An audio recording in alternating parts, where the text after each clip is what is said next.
শেখ হাসিনার দেশে ফেরার কথা আমি বলছি না, কথা বলেছেন নেত্রী স্বয়ং। খুব বেশি দিন আগের কথা নয়, জুলাই মাসের 8 তারিখের কথা।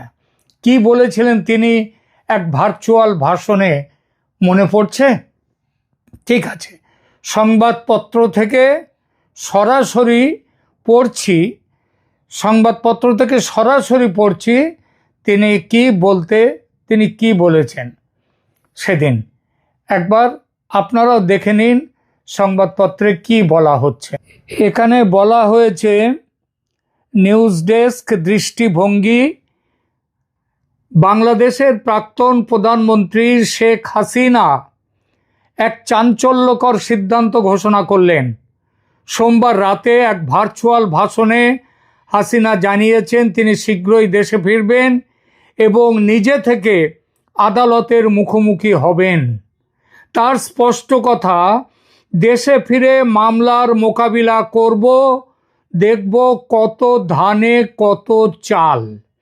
এই ঘোষণা যথেষ্ট তাৎপর্যপূর্ণ, কারণ এতদিন পর্যন্ত হাসিনা ও তার দল আওয়ামী লীগ আন্তর্জাতিক অপরাধ ট্রাইব্যুনালে, মানে যেটা ইন্টারন্যাশনাল ক্রাইমস ট্রাইব্যুনাল, সেখানে চলমান মামলাগুলিকে অবৈধ বলে দাবি করে এসেছেন এবং এসব বিচার বয়কট করার ডাক দিয়েছিলেন।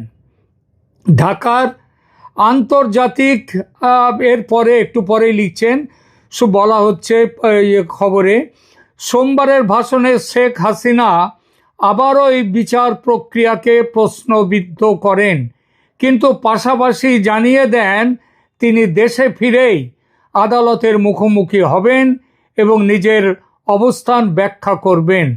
উল্লেখযোগ্যভাবে আদালত অবমাননার এক মামলায়, কন্টেম্পট অফ কোর্ট, সেখানে তিনি হাজির হননি বলে ইতিমধ্যেই তাকে 6 মাসের কারাদণ্ড দিয়েছে ট্রাইব্যুনাল। শুনলেন, এখানে তিনি স্পষ্টই বললেন দেশে ফিরবেন।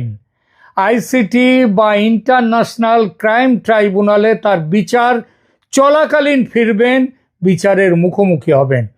অর্থাৎ ইউনূস সরকার ক্ষমতায় থাকলেও শেখ হাসিনার বিচার, ক্ষমতায় থেকে ইউনূস শেখ হাসিনার বিচার চালাবেন আর তখন তিনি ফিরবেন। তার মানে ওই যেমন আমি লিখেছি, আগামীকাল যদি তিনি দেশে ফেরেন তাহলে কেউ অবাক হবেন না। আর দেশে ফিরলে তার নিরাপত্তা ইত্যাদি কি হতে পারে এবং তার কি প্রতিক্রিয়া হবে দেশে ও বিশ্বে, সেই নিয়ে ছোট্ট করে 2 কথা বলবো এখন। বুঝতেই পারছেন এই বিষয়, অর্থাৎ কি হতে পারে, এই সম্ভাব্যতা নিয়ে আলোচনা করতে গেলে আমাকে, যেহেতু সম্ভাব্য, সুতরাং কল্পনার আশ্রয় নিতে হবে। কিন্তু কথা দিচ্ছি, সে কল্পনা হবে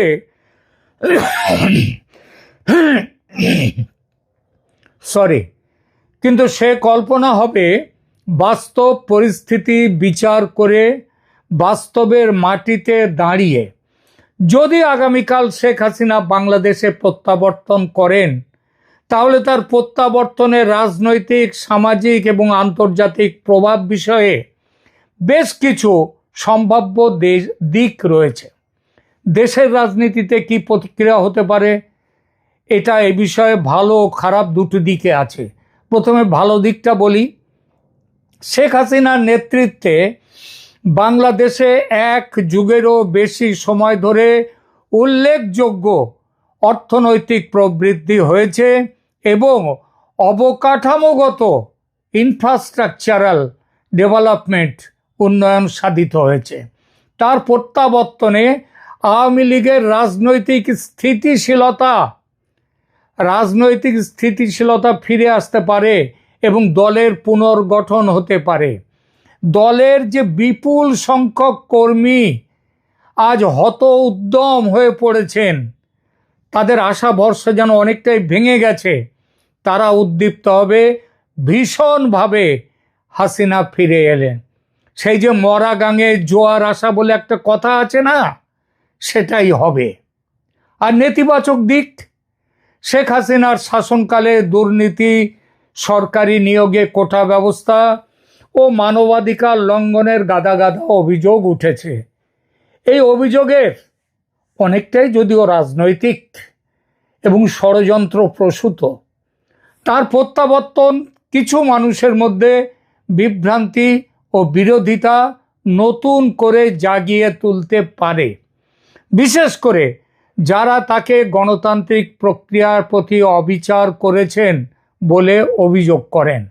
কিন্তু এখানে একটা কথা বলতে হয়, 1 বছর আগে শেখ হাসিনার বিরুদ্ধে যতটা জনমনে বিরোধিতা ছিল তার অনেকটাই কমে গেছে। আজ বাংলাদেশের মানুষ আজ খোলাখুলি বলছে এর চেয়ে শেখ হাসিনার আমল অনেক ভালো ছিল। রাজপথে জনতা স্লোগান দিচ্ছে শেখ হাসিনা ফিরে এসো। এরপরেও যদি মানুষের পাশে এসে না দাঁড়ান তিনি, মানুষ কিন্তু মুষড়ে পড়বে, এবং মানুষ যত মুষড়ে পড়বে আওয়ামী লীগের ফেরার পথ কিন্তু তত দুরূহ হবে, শক্ত হবে। আন্তর্জাতিক প্রতিক্রিয়ার দিকে একটু দেখি। প্রতিবেশী দেশ বিশেষ করে ভারত তার নিরাপত্তা ও অর্থনৈতিক স্বার্থের কথা ভেবে শেখ হাসিনার প্রত্যাবর্তনকে অবশ্যই ইতিবাচকভাবে গ্রহণ করবে, কারণ শেখ হাসিনার শাসনকালে বাংলাদেশ ভারত সম্পর্ক নতুন উচ্চতায় পৌঁছেছিল। বিশ্বের অন্যান্য দেশ এবং সংস্থা তারা হয়তো শান্তি, গণতন্ত্র, মানবাধিকার পরিস্থিতি নিয়ে তাদের পুরনো অবস্থান অনুযায়ী সমালোচনা করবে শেখ হাসিনার, কিন্তু তাদের প্রিয়পাত্র ইউনূসের আমলে যেভাবে গণতন্ত্র, মানবাধিকার লঙ্ঘিত হচ্ছে বাংলাদেশে, সেটা হাসিনার আমলের তুলনায় অনেক অনেক বেশি। জাতিসংঘের রিপোর্টেও পর্যন্ত ইউনূসের আমলের এই ব্যাপারে তার যে রেকর্ড, সেই খারাপ যে রেকর্ড, সেই রেকর্ডের উল্লেখ কিন্তু এসেছে। এইবার দেখা যাক হাসিনা ফিরলে তার বিচার হবে, তিনি শাস্তি পেতে পারেন। এই শাস্তি বিচার কেমন এবং শাস্তি কেমন হতে পারে সেটা নিয়ে দু কথা বলি। শেখ হাসিনা বর্তমানে বাংলাদেশ আন্তর্জাতিক অপরাধ ট্রাইব্যুনালে আইসিটিতে বিচারাধীন রয়েছেন।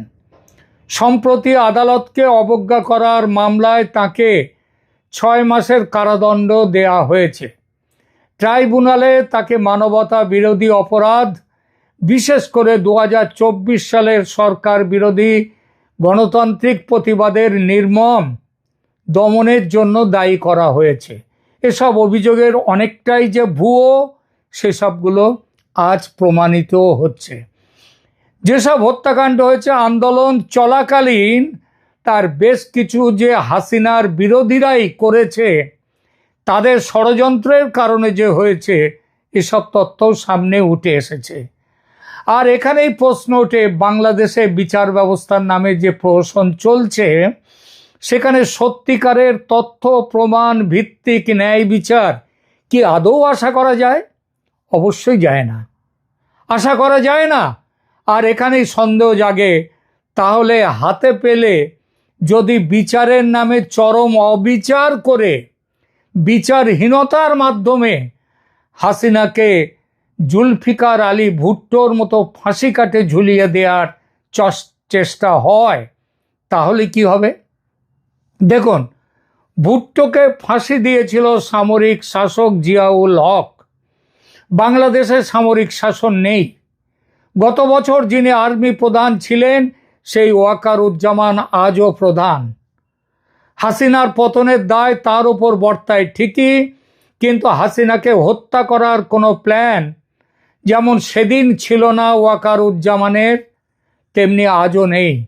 মনে রাখতে হবে, হাসিনার ওপর মানুষের ক্রোধ সেদিন যে উচ্চতায় ছিল, আজ তার থেকে অনেক নেমে এসেছে।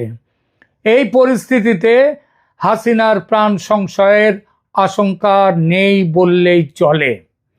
কিন্তু বিচারে যদি প্রাণদণ্ড দেয়া হয়, এখানে কথা হচ্ছে ভুট্টো কিসের জন্যে প্রাণদণ্ড পেয়েছিলেন? তার এক রাজনৈতিক বিরোধীকে হত্যার দায়ে অভিযুক্ত হয়ে সামরিক আদালতে।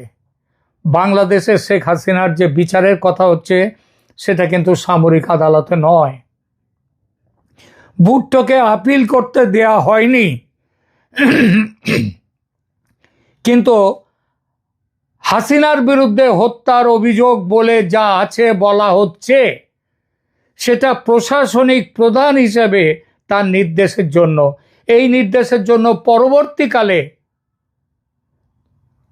এই যে ইউনূস, মোহাম্মদ ইউনূস, তাকেও তাহলে সেই একই ধারায় বিচারের সম্মুখীন হতে হবে।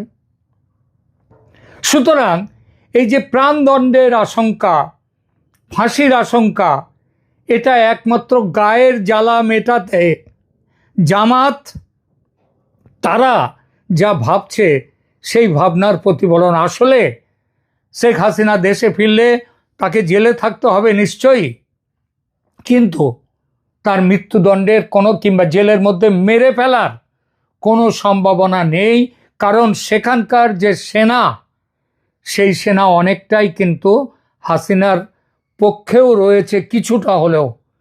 এই সেনা তার পতনের জন্য দায়ী, কিন্তু তার জীবন বাঁচিয়েছেও কিন্তু এই সেনা, এটা মনে রাখতে হবে। 1 বছর আগে বাঁচিয়েছে, এখন তাকে হাতে পেয়ে মেরে ফেলবে, সেটা সেনা করবে না।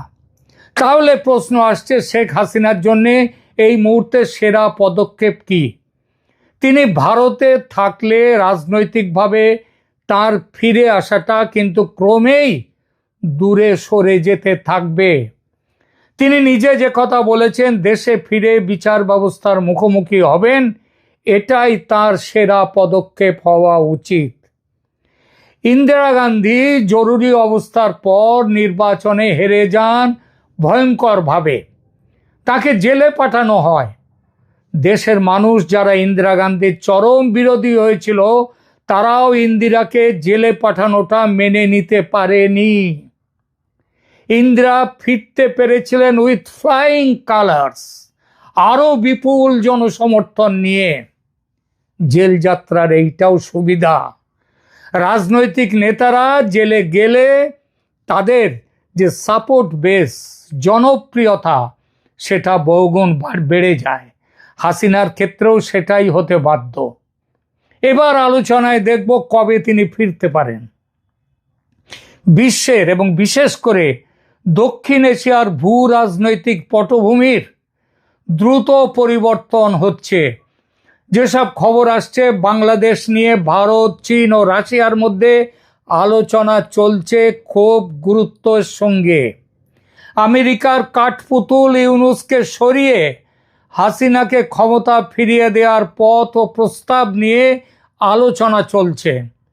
সম্প্রতি অজিত ডোভালের মস্কো সফরের সময় হাসিনার সঙ্গে রুশ প্রেসিডেন্ট পুতিনের ফোনে কথা হয়েছে বলে, সামান্য হাই হ্যালো সেটাও হয়েছে বলে কিছু খবর পাওয়া যাচ্ছে।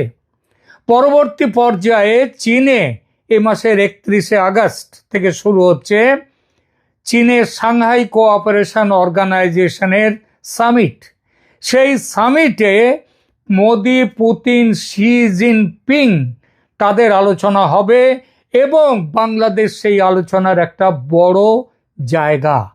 বাংলাদেশে আমেরিকার ঘাঁটি স্থাপনের বিরুদ্ধে, সৈন্য ঘাঁটি স্থাপনের বিরুদ্ধে ভারত, চীন, রাশিয়া। সেই আলোচনার পরপরই শেখ হাসিনা দেশে ফিরে যাবেন। জেলে থাকার জন্য প্রস্তুত হয়ে যাবেন তিনি।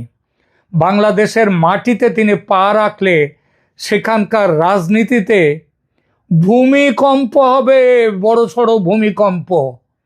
হাসিনার সঙ্গে ফিরবেন ভারতে থাকা তার দলের নেতারা। ইউনূস সরকার কজনকে জেলে রাখবে? ইউনূস সরকার কজনকে জেলে রাখবে? আওয়ামী লীগ দখল নেবে রাজনীতির, মিলিয়ে নেবেন কথা। সুতরাং শেখ হাসিনা খুব শিগগিরই দেশে ফিরছেন। এখন